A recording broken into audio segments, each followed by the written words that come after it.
Assalamu alaikum. Peace to you all. My name is Saba Ahmed. I'm a law student at American University. I am here to ask you a simple question. I know that we portray Islam and all Muslims as bad, but there's 1.8 billion Muslim followers of Islam.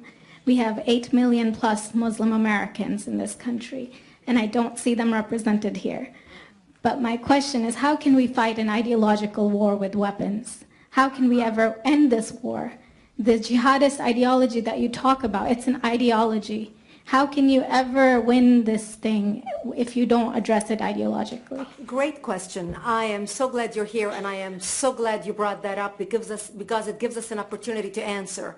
What I find so amazing is since the beginning of this panel, which we are here about Benghazi attack against our people, not one person mentioned Muslims. We are here against Islam, or we're launching war against Muslims. We are here to discuss how 4 Americans died and what our government is doing.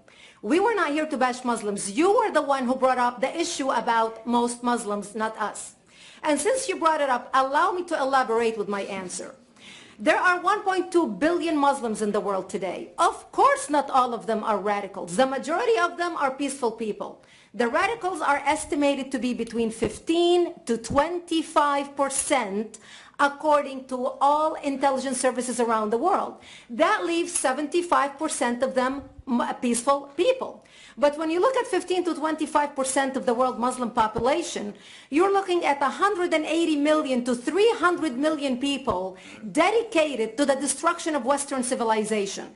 That is as big of the United States. So why should we worry about the radicals, 15 to 25%?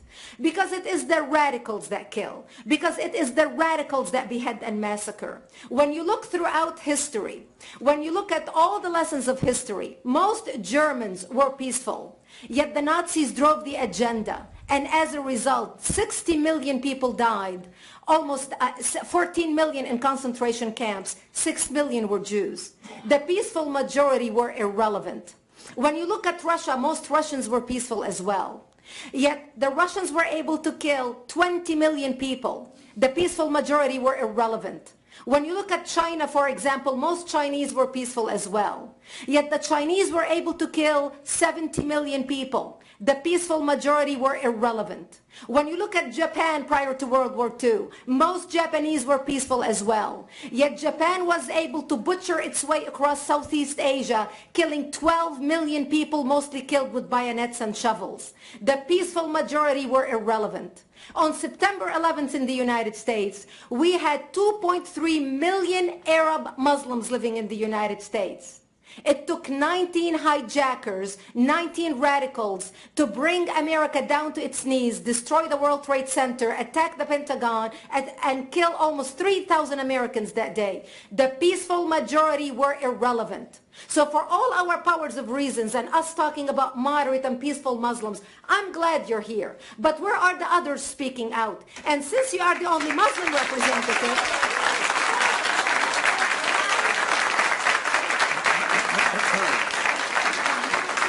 applause till the end.